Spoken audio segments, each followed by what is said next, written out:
Marché, calme avant la tempête fédérale, tensions géopolitiques et chiffres du logement américain par Martin Guillotte, 18 juin 2025. Les marchés financiers retiennent leur souffle aujourd'hui, dans l'attente de décisions cruciales de la Réserve fédérale américaine et de nouvelles prévisions économiques.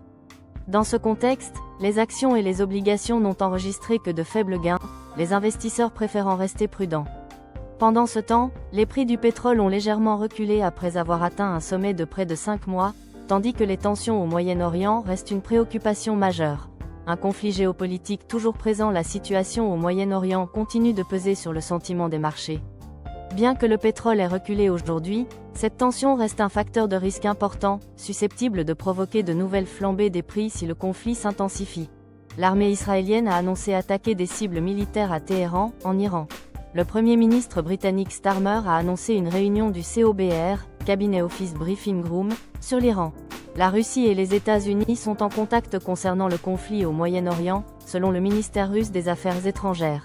L'AIEA a confirmé que des installations importantes de la centrale nucléaire de Natanz ont été gravement touchées, et que l'atelier Tezakaraï et le centre de recherche de Téhéran ont également été ciblés. Le guide suprême iranien Ramenei a déclaré que l'Iran n'accepterait ni paix, ni guerre imposée, et que toute frappe américaine aura de graves conséquences irréparables.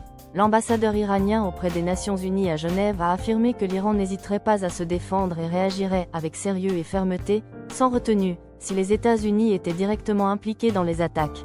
Les analystes craignent que l'Iran ne commence à poser des mines dans le détroit d'Ormuz en cas d'attaque, ce qui entraînerait une flambée des prix du pétrole. Le marché immobilier américain en recomposition. Les chiffres de la construction résidentielle neuve aux États-Unis pour mai 2025 montrent une activité mitigée, reflétant peut-être les défis économiques actuels. Comprendre ces données est essentiel pour évaluer la santé de l'économie américaine.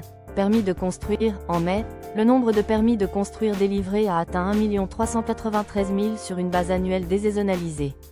C'est une baisse de 2,0 PER100 par rapport à avril, 1 422 000, et de 1,0 PER100 par rapport à mai 2024, 1 407 000. Pour les maisons individuelles, la baisse est de 2,7 PER100. Cela signifie que la construction future de logements pourrait ralentir. Mise en chantier, le nombre de nouvelles constructions commencées en mai s'élève à 1 256 000 unités annualisées.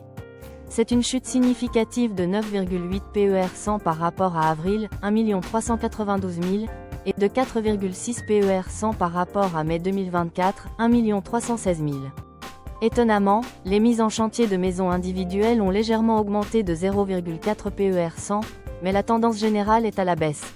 Achèvement de logements, en mai, 1 526 000 logements ont été achevés sur une base annuelle désaisonnalisée, soit une augmentation de 5,4 PER100 par rapport à avril, 1 448 000.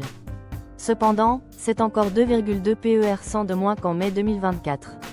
Les achèvements de maisons individuelles ont connu une belle hausse de 8,1 PER100.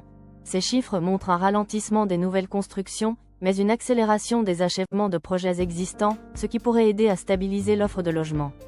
Martin Guillotte.